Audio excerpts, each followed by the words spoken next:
book about examining a specific experiment that they did, and it was called the Case 2 Project. And in this project, they took like around 30 to 40 male juvenile offenders, and they put them in a completely new environment. So they took them out of their current situation in a juvenile detention or something like that, and they created a whole new environment, and this whole environment was the reinforcer.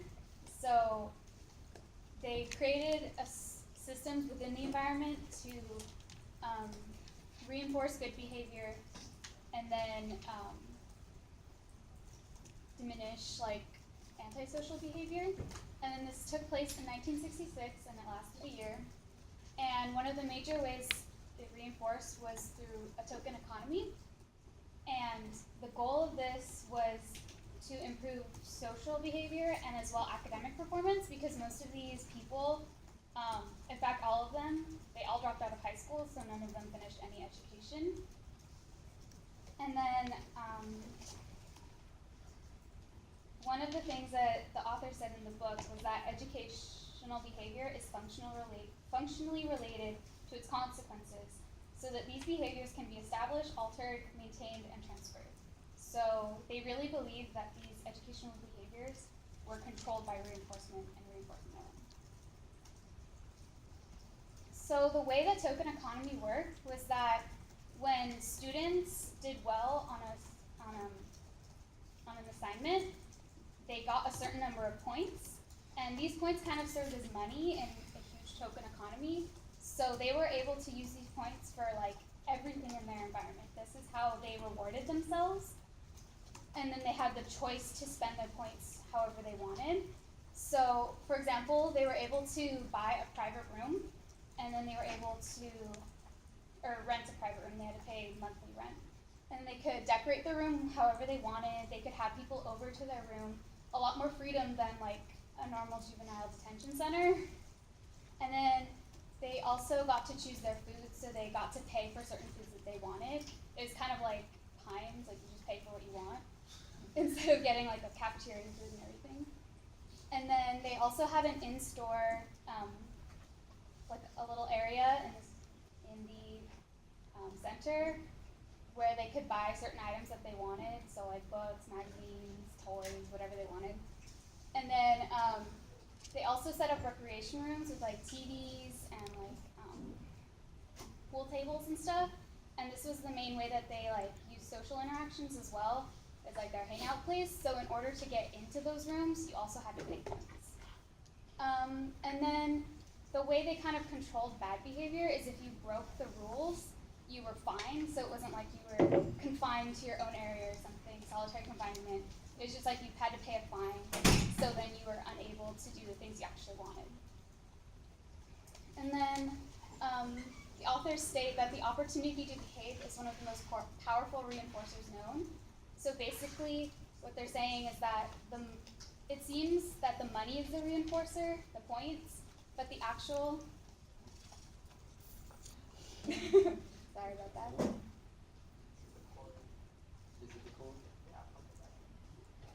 Plug in. Oh. Let's try it again.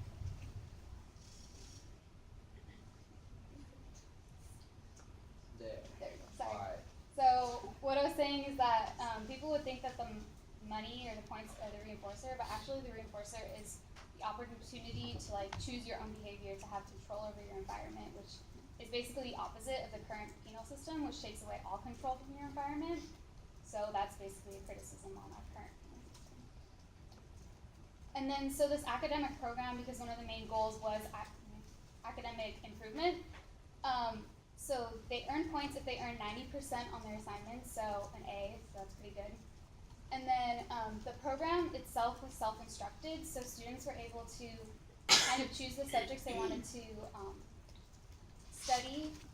And then as well, they went at their own pace, so they didn't have a teacher telling them they had to take this test at this time. It was at their own pace, which really helped for students who normally don't do well in school, because they kind of fail in that kind of system where it's time-based and not self-paced. And then as well, they had some sort of like stimulus control where, as we talked about in class, where they could buy like a private office. They could buy like a private office to work in, and this office they weren't allowed to have any socialization or anything, and this is where they worked, and it was only for working. And then this proved to actually improve their results more, and they actually wanted the offices, so it was something rewarding for them. And then we have a little case study, so they talked about this specific individual, Paul, and he self-proclaimed himself as a school failure, but yeah, he didn't finish high school. And he was able to improve his IQ score from beginning to end by 20 points. And he significantly improved all of his scores in all subjects, especially English, because he was second language learner English. He was mainly Spanish speaking.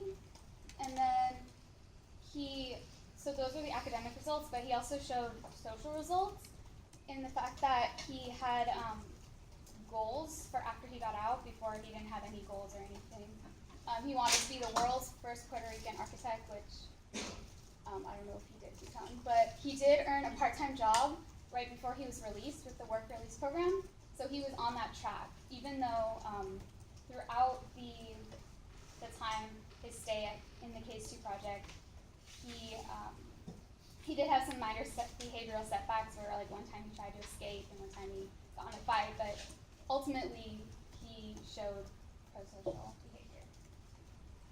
And then the overall results of the Case 2 project was all students improved in all subjects somewhat, but especially, this is just one example, that 100% of the students were functioning approximately within the range of elementary school grades at the time of their entry. So they were reading at like fifth grade level or something.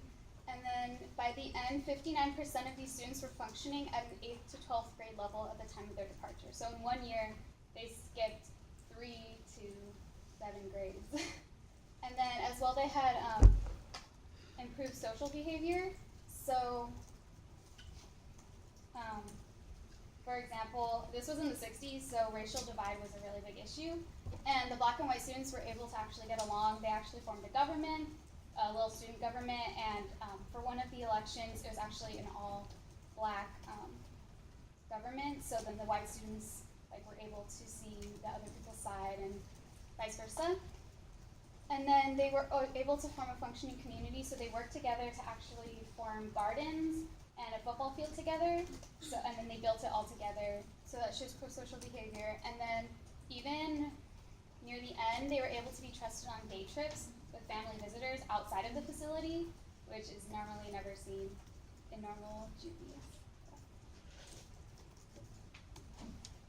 Alright, now I'm going to talk about some behavioral principles involved and how that we've learned in class and how they relate to the Case 2 program. The first one is learning self-control through operant conditioning. So children who are essentially not able to control themselves inside societal guidelines, which is why they ended up in the juvenile facility, were able to find success in Case 2. And the recorded behavior of the children in Case 2, they were much more well-mannered, better behaved than the general population of juvenile students. The idea of commitment, the whole program itself, essentially you lost out on the ability to learn if you didn't engage in the environment. So kids were encouraged to work at their own pace, but they did have to show they were working to be in the program. So that in itself was motivating for those children to try and educate themselves. Stimulus control. She mentioned that a little bit earlier, but basically the whole system was set up. You can see here the second floor of this program was dedicated to education, and each spot had a specific function. So you can see there were like cubicles for studying, and they had 2 classrooms. So just the idea of setting up your environment in a way so that you associate your desired outcome with the environment. And also have constraints that sometimes promote new and variable behavior. It was also mentioned they started a student government, and that was the children's idea. And again, these were children who were essentially deemed not fit to function in society, but yet they replicate societal outcomes like a government. And they also formed a strike when kids were earning points too rapidly, and the administrators decided to inflate the price of the points to compensate for how many they were earning, and the kids got together and formed a strike, which is not essentially the best thing to do, but it does show that they were able to work together to try and reach a desired outcome. Connections to other things, a lot of what B.F. Skinner thought about education, they kind of worked along the same lines. So the learning process in itself has to be reinforcing, and even further so, you can't do that through aversion or threatening kids or saying, if you don't read this book, you won't be able to do anything fun. That's just not a good way to teach implicit motivation. And you also have to allow a child to explore their interests. That's part of the reinforcing process. Not everyone works under this standardized education system where you have to do math and English. Some people need to have options outside of that. And also, much like the Becker study, shifting reinforcement from negative behaviors to positive ones. That was a big focus point of case 2, and it showed promising results. And here are just some relations to education. Karen Pryor said the blame for an organism's inability to learn lies with the teacher. So it's a lot easier usually to blame juveniles for not learning instead of looking at the structure of the education system and wondering why are so many kids failing. Walden 2, so basically there's a part where they're talking about the education system in Walden 2, which is a little bit similar to case 2 in that the children were able to learn at their own pace and really dedicate as much time to studying as they desired. And so Castle's basically saying, how can you produce people who are motivated to learn if you don't have things like standardized tests and structured curriculum plans? And Fraser basically responds, the motives in education are the motives in all human behavior.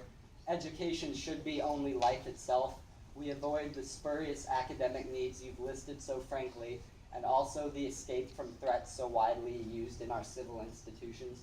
So more the idea using behavioral principles to get away from this already implemented like societal, you have to do this, you have to follow these standards, and giving more creativity.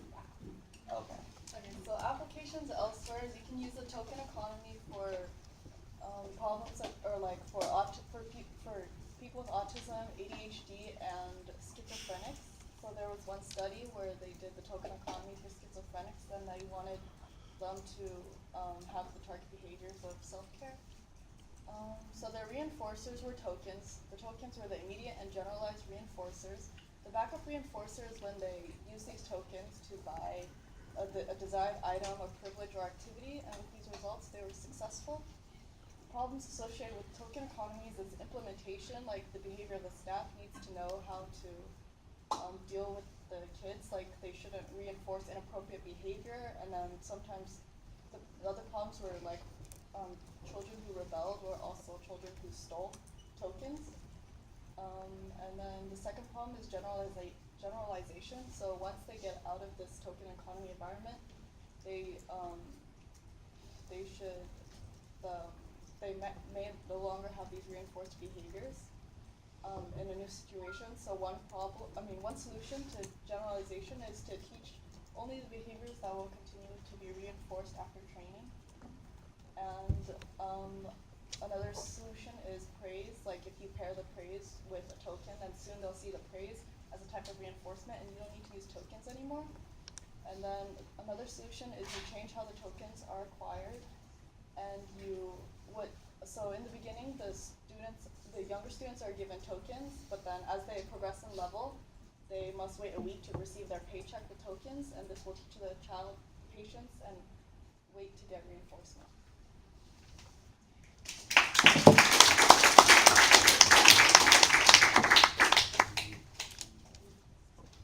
Does anybody have any questions? So you said this program that would fall from case 2 went on for a year. Why didn't it only go on for a year? That was, I think, just the amount of grant money they had for it. I believe this was the second implementation of CASE, so there was a CASE 1 which lasted around a year or two, and it was replicated after this, but yeah, the CASE 2 program lasted a year with this group of students that he wrote about in the book.